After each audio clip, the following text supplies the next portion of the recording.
जीवन की कोई सी भी परिस्थिति ठाकुर जी के चरणों के प्रति हमारी निष्ठा को अगर नहीं बदलती, आज सुख दुख है तो थोड़ा बहुत तो चेंज आएगा ना। सुख है तो भगवान के प्रति हो सकता है बहुत साधन है तो चलो कुछ सेवा कराएं, बंगला बना लो, पोशाक धरा लो। बहुत ज्यादा दुख है तो ये आशा है कि ठाकुर जी के चरणों में बैठ के भजन करेंगे तो हो सकता है सब दुख दूर हुए जब से मैंने तेरा नाम लिया। कुछ न कुछ परिस्थिति क्या है, सुख दुख जैसे ही बदलेगा हो सकता है हमारे भाव में अंतर हो जाए। अगर यही कारण है तो अरे महाराज पहले बड़ी सुविधा थी, आ जाते थे वृंदावन, अब फुर्सत ही नहीं है। खूब हमने परिक्रमा लगाई, खूब हमने दर्शन किया जिससे काम चल जाए। अब काम चल गया इसलिए समय नहीं है कि वृंदावन जाओ। दोनों परिस्थिति है।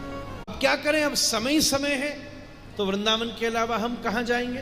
तो हमारा सुख और हमारा दुख हमारे अट्रैक्शन को चेंज करता। ध्यान दीजिएगा, गीता में श्री कृष्ण कहते हैं सुख दुख समीकृतो, कोई फर्क नहीं पड़ता। सुख और दुख दोनों का संबंध शरीर और मन तक है।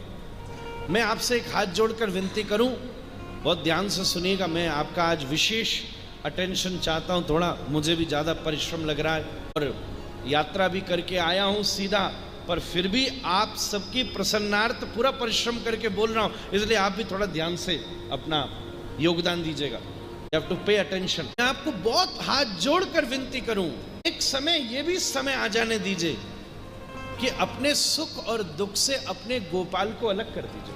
ठाकुर ये हम झेल लेंगे, है तो सही। आपका हमारा संबंध इससे नहीं है। हमारे सुख और दुख का संबंध हमारे प्रारब्ध से है, परमात्मा से नहीं है। जीवन मरण यश अपयश विधि हार, सुख और दुख का संबंध हमारे प्रारब्ध से है, परमात्मा से नहीं हमारा। ठाकुर जी ये कोई मतलब नहीं हुआ, हमारे जीवन का दुख है तो हम खुद सहेंगे।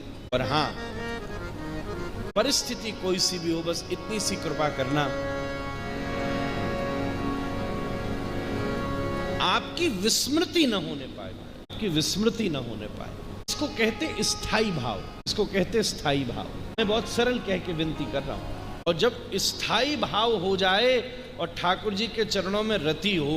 थोड़े दिन पहले एक बहुत बड़ा व्यापारी हमारे पास आया, ध्यान से सुनिएगा, सब युवा भी बैठे हैं, जीवन में फेलियर्स एंड अचीवमेंट्स दोनों आते। एक बहुत बड़ा व्यापारी आया और हमें यह पता था कि उसका सब कारोबार खत्म हो चुका है। तो हम तो उसमें थे कि आई वुड से या हम आपकी प्रेयर्स हमारे साथ हैं, बड़ा दुख हुआ, ये हुआ। हमारे पास आया, पहले आता था तो 50 आदमी आते थे, 20 गाड़ी आती थी, अब बेचारा अकेला उतरा, टैक्सी करके पहुंचा, ये स्थिति हो गई। हमने उसको बड़े स्वीट वर्ड्स थोड़े बहुत कहे, सुनता रहा वो। मैंने कहा और सब ठीक है, तो मुझसे बोला महाराज जी बड़ी आपने आशीर्वाद दिए, सद्भावना दी, थैंक यू, पर मैं आपको सच बात बताऊं, भगवान ने बड़ी कृपा करी। मैंने क्या कृपा करी?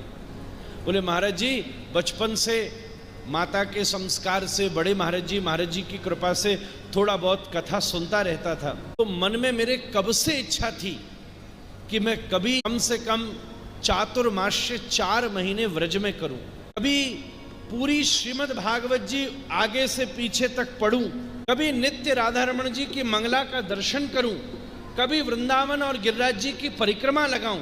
पर इतना मेरे ऊपर व्यापार का लोड था कि आज तक सोचता ही रहा, कर ही नहीं पाया। पर अब ठाकुर जी ने ऐसी कृपा करी है, ऐसी कृपा करी है, आज मैं आपके पास केवल आपको प्रणाम करके ये अनुमति ही लेने आया था कि आज से मैं 4 महीने व्रजवास शुरू कर रहा हूं, आप आशीर्वाद दीजिए।